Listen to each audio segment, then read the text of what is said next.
So I just remember my hand being on the rocks, and man, like I just remember looking in front, like I finally like pulled myself up.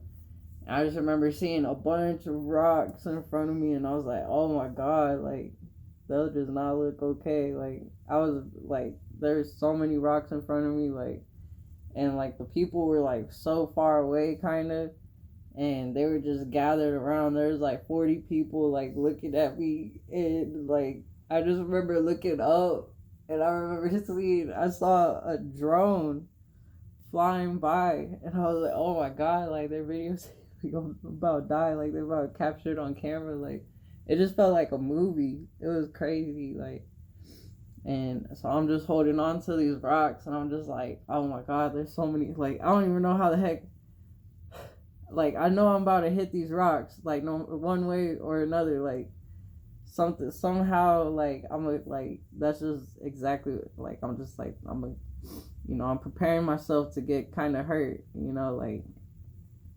because I turned around and there's just another one just as big, another wave coming, and it crashed, and you know it lifted me over all the rocks. Like by the time it got to me, like the water lifted me over all the rocks, and I was like able to get on my feet, but I was like walking, and the water was so still a little bit to like my like waist, and it was pulling me back still, and like I just remember it pushing me back,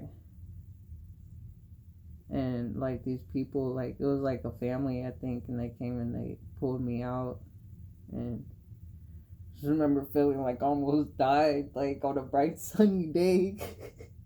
Like I was like just like, oh my god, I was wiped out of energy. And then for like 4 minutes I was there, like just like, where's my friend Bryce at, like there's nothing in the distance, like I'm like, man, where's Bryce at? And Bryce comes from the other side of the rocks, and he got cuts all over his leg. He's bleeding like crazy, like it was blood all over both his legs, and he just got so many cuts. And he said that like at one point his foot got stuck in the rocks, and the riptide pulled his like foot out. So like that must have sucked. Like, but yeah, that was a crazy experience. Be careful with those California waves, y'all.